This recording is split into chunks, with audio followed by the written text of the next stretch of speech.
2024 was probably the best year on the channel so far. I had a lot of great experiences and drove a lot of great electric cars. So if you want to see my top 5 best experiences and memories of 2024, I'll link that video down below. It's the previous video.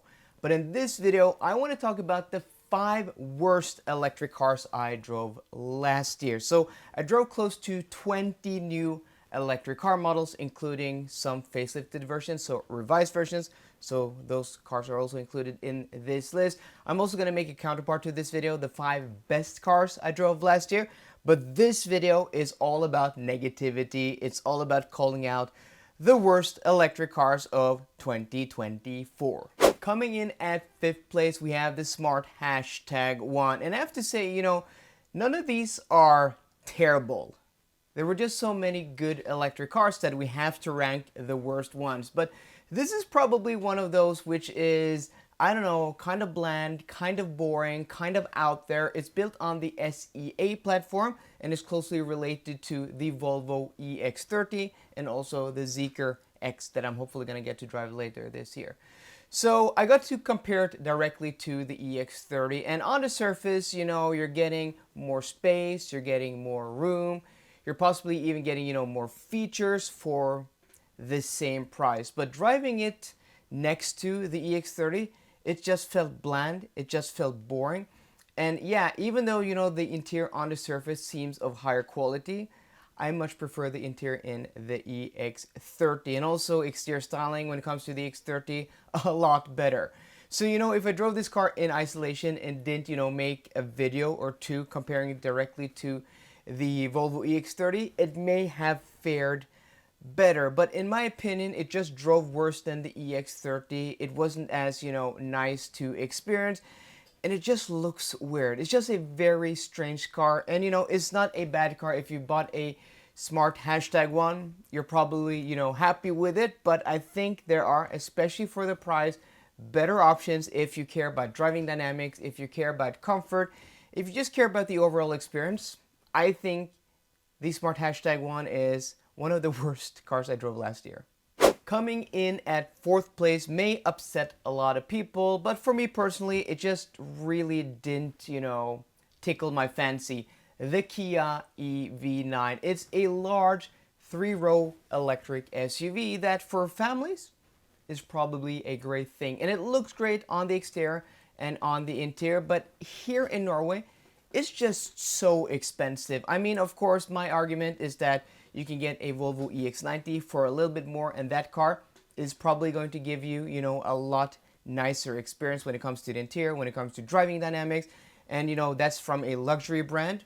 Kia isn't. I mean, I love Kias, and I think they make great products, but it's not a luxury brand. It's a middle-of-the-tier brand like Volkswagen. So getting a Volvo that's a 3-row electric SUV that looks even better with a nice interior, just for me doesn't make a lot of sense, especially considering that, the battery is quite a bit smaller. Also, the performance, is not as good.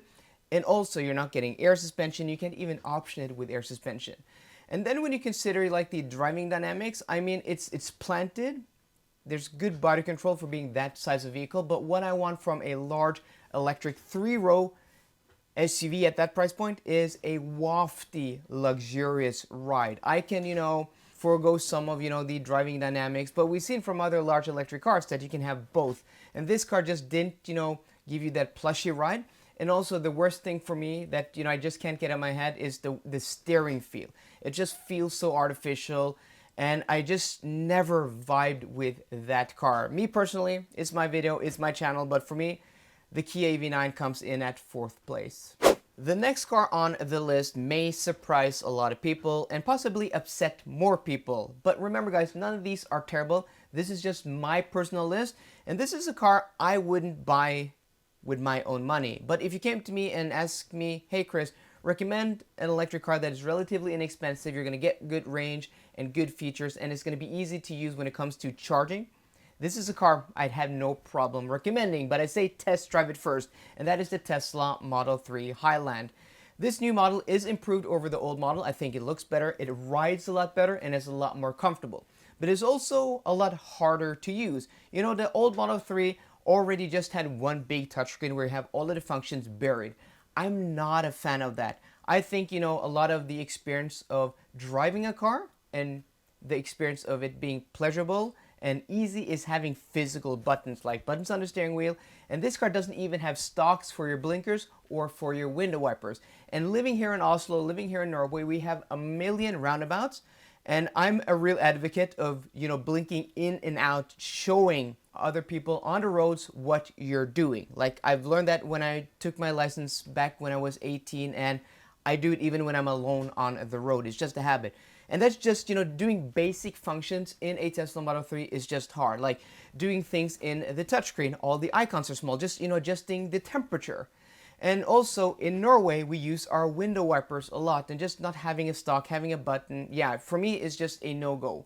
And it doesn't matter that it's better to drive, it gives you good range and, possibly good value for your money. I think there are a lot of other better choices out there. Coming in at second place is a car that isn't necessarily terrible, but it's a car that I have no idea why they made it and why it exists, especially considering all the competition and how good the competition is. And that is the Ford Explorer, the electric version 1, built on Volkswagen Group's MEB platform.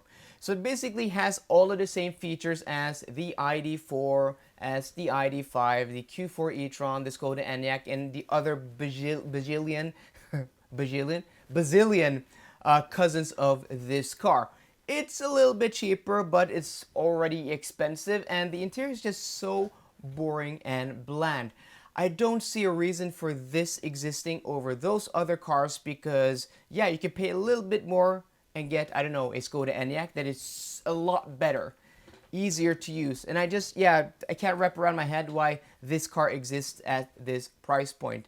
They could have made it maybe even cheaper. It would have made a lot of sense. But especially with the launch of the Skoda Elroq, which is so much nicer on the exterior and on the interior, and it's going to undercut this in price. Yeah, I don't see why this car even exists. For me, yeah, that's a conundrum. And coming in first place, the worst car of 2024. And this may surprise a lot of people and upset a lot of people, but if you've been following my channel for the past few months, yeah, this may not surprise you at all. And that is the Polestar 4. Yeah, the Polestar 4 is already a strange vehicle. Like, I don't like the fact that it's very hard to categorize, that they made it they're marketing it as a coupe SUV without a rear window. It's just a really hard car to explain to people. Like, why didn't they just make it a station wagon or an SUV? It's closely related to the Zeekr 001, and they could have easily made it just, a raised version of that, made it the station wagon, made it super practical at this price point, and it would be easy to market, easy to sell, and I think it would have been a sales success from day one. But with all of that out of the side, like making it hard to categorize, it just isn't finished. Like, I've driven several versions of this car, and the advanced driver assistance systems just don't work. There are a lot of features and things about this car that just isn't finished. Bugs and, advanced driver assistance systems that make the car dangerous to drive. It has been improved, but we're still waiting for software updates to give it back functions like that it had at launch, like preconditioning of the battery, head-up displays that just don't work. Yeah, this is a car that is strange to place. This is a car that isn't finished. And the worst thing about this car is that I think, the overall product is a good product and that it is priced good in the market. It's just not finished. And for me, yes, there are going to come future updates for software where they're hopefully going to fix everything, but there's things about this car that inherently, like the hardware, like the advanced driver assistance hardware that they use is different to other cars in the lineup, that maybe they'll never get there where this car is as easy or as intuitive, or you're going to get it as in tune to drive this as, for example, the Polestar 3 I've had on loan over the holiday. So yeah, the worst car I drove is possibly also one of the best cars, but it's just not finished, and I can't recommend a product that isn't finished.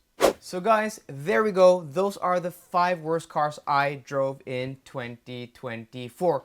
Many of them may be fixed with software updates, but some of them, yeah, it's a hardware issue. So guys, I hope you enjoyed today's video. If you did, please drop me a thumbs up down below, and for more car content, as always, please subscribe. See you guys later, and goodbye.